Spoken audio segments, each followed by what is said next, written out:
Va dabar tai donorų sezonas prasidėjo, seniau. Sveiki visi. Nu jau šito sezono hebra, tai aš nepraleisiu. Sveiki visi broliai, dviračiai, draugeliai, baikeriai, draugai.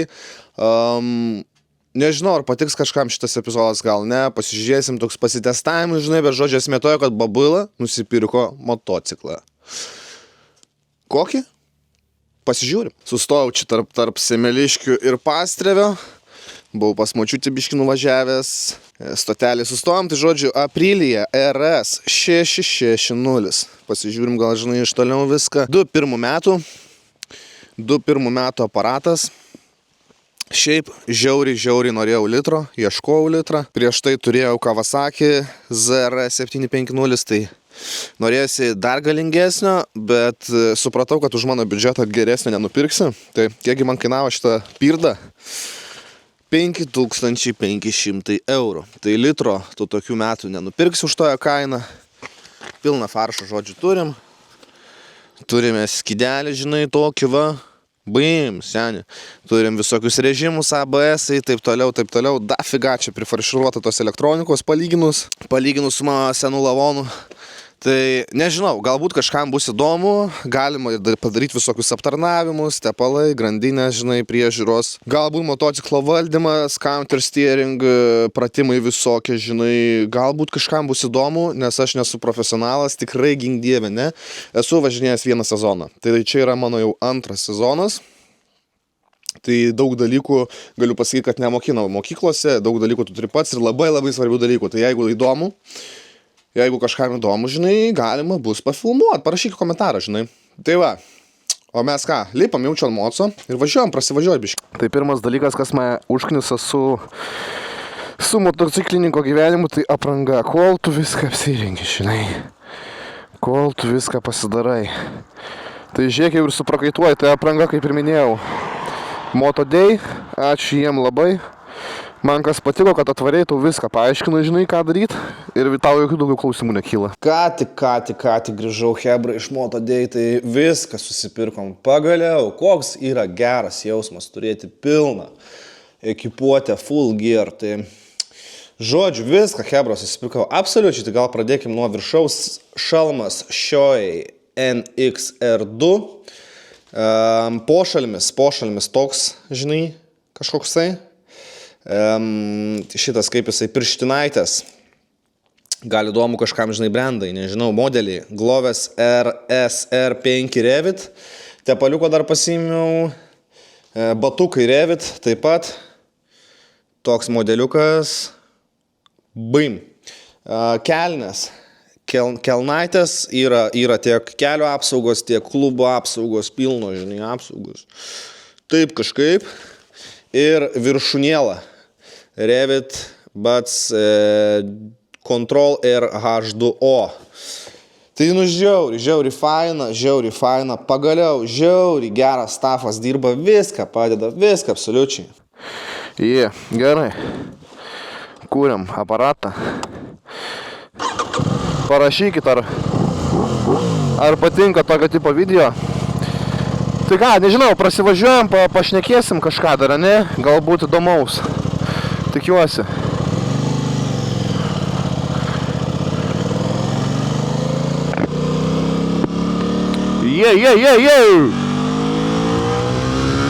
Nepamirštam dairytis.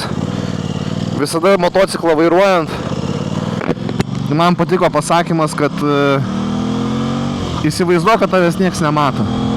Tai tu turi žiūrėti viską, visur ir visada. Niekad negalvojau, kad man užteks šitos Aprilijos šiam sezonui, tai tikrai 100%. Belekaip eina, belekaip bijau. Ir iš tikrųjų galiu pasakyti, dar aš nemoku. Vairuoti gal ir gerai, kad aš to litro neėmiau, nes užsimušiu, dievo aš jaučiu su juo. Tai pradžiai, man per akis, man patinka nauja, žinai, kuo puikiausiai viskas veikia, tik iškart kažkaip su metais ateina šiek tiek smegeninė galbūt, tiek apranga, ne, praeitą sezoną važinėjau visiškai be jokių aprangų, tai šį sezoną jau viską susipirkau, full gear, batai, kelnės, striukė, viskas, absoliučiai, pečių, alkūnių apsaugos, kelienių klubo apsaugos, tai mes neturim nugaros. nors ant nugaros kuprinė, žinai. Tai jau ateina tas supratimas ir šiaip supratau, kad mokyklose labai mažai ką mokina. Žiauriai daug dalykų tu išmoksti gyvenime, tai norėčiau galbūt jums parodyti kelis epizodus, kažką žinai, kaip mokinamės valdyti motociklą, pratimai visokie ir taip toliau. Vienas iš įdomesnių reikalų counter steering, kurio iš vis net negirdėjau mokykloje niekur, kur yra žiauriai svarbus reikalas, nes kaip tos posūkius išimti, žinai, tai aš nelabai ir žinojau. Ir dabar dar nelabai, dabar žinau, bet dar būna kartais nedrąsu su visais guldymais ir taip toliau. Tai žodžiu, hebra, jeigu įdomus toks kontentas, visada rašykit, kažką nuveiksim, ne? Bet šiaip pats motociklas, tai belė kiek turi galios, žiauriai jaučiasi siela jo. Yra 3 režimai, dabar važiuojame ant dinamiko, yra, palauk, kas čia yra, nežinau, ar matysim, yra individual, tai čia jau yra sport, žinai, beveik režimas. Ir yra commute, tai čia ekonominis, nu, tipo, mažiausiai galios turintis. Tai čia yra street, šitam, kaip jisai, street ekranėlyje, ką tu gali pasirinkti, galima dar perjungti grinai į sportinį ekraną, visus režimus, tai ten visi ABS, viską, žinai, išsijungia. Tai per daug nelysiu, nes bijau, kad galiu labai stipriai nusišnekėti. Labai didelė Lietuvoje problema su motociklo teisėm, regitros eilės. Lauki 2 mėnesius tam, kad tu patektum į laikymą praktikos ir jeigu tu, blet, neišlaikai, lauki dar 2 mėnesius ir jau skaityk, jau sezonas baigėsi, fuck hell, mate. Tai jo, laikas labai yra toksai ir tas laikas tau labai daug sukelia spaudimo, nes tu žinai, kad jeigu tu neišlaikysi, aš iš pirmo karto neišlaikiau, tai jeigu tu neišlaikysi, tu lauksi dar 2 mėnesius. Yeah. Tai šiaip laiko daug neturiu su mocu važinėti, va savaitgaliais išlendu kažkiek tai prasimenu.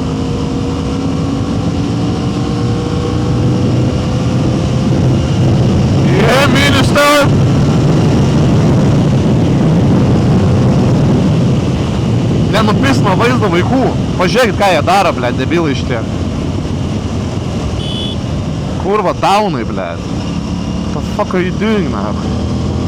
Važiuoja vidury kelio pasai. Tai vakar turiu hebra omeny, kad tu turi žiūrėti viską. Tu nežinai, ką darys mašina, tu nežinai, ką darys tie brokolgalviai, žinai, brokoliai.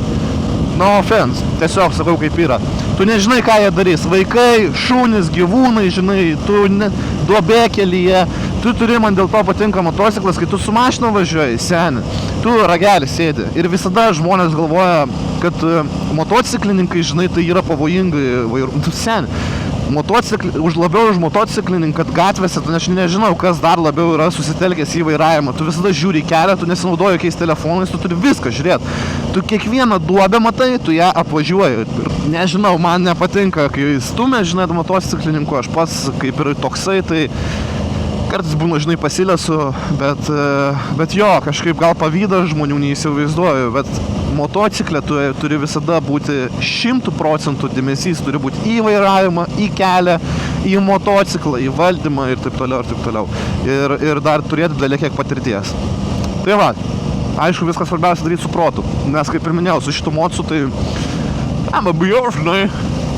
bijau, žinai, ką, tu čia perista, ką? Kon, tu čia perista? Blet, kaip gerai, kaip faina, ant kiek yra aфиgenai. Jau. Parašykit hebra komentaruose, kas iš jūsų irgi vairuoja, bet pažiūrėk, visur mocai. Visur mocai, eiktų, pavasaris, hebra, žiūrėkit vėl, bats pristatyta aparatų, karočią. Baisiai. Eiktų, nahi. Yeah. Eiktų, na, visi sveikinasi. Jaučiu pas visus, hebra, baisiai gera nuotaika. Nu, kaipgi ne, tu išlėki pabūt su gamta, su savimi, su motociklu. Tai yra kažkas tokio, tai yra žodžiais neapsakyta. Nu, blet, labai gerai, man patinka.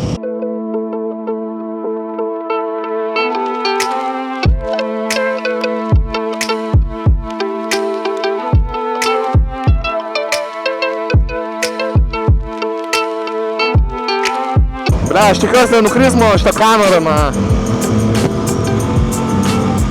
Dar už manęs mašina važiuoja. Tai jeigu nukris, minus gal 500 eurų. Yeah! Why not, bitch? Kurva, toj pakelsim, na. O, įsimontuos veidrodėlis, dievaž. Jau.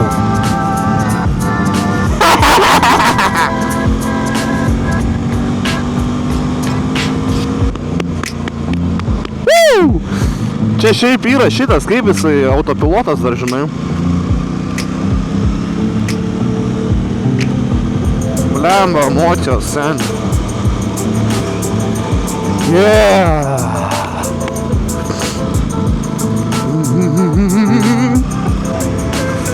Jau, donorai išlindo.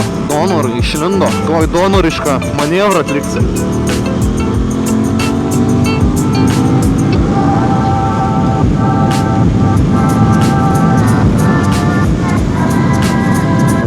Okei, nusimonė mano kamerą. Gerai. Viskas, stabdo Markus. Oh, shit. Gerai, chebra, jeigu patiko epizodas, spaus laiką, subscribe, jeigu dar nori tokių video, parašyk komentarus. Nieko neparodžiau, bet žinai, gal kažkiek patyrė tos emocijos, kurią mes patiriam, kad motociklistai kiekvieną realiai dieną, kai važiuoja. Jo, o tų emocijų yra daug. Tai va, chebra, susitiksim ties dažymo darbais. Peace.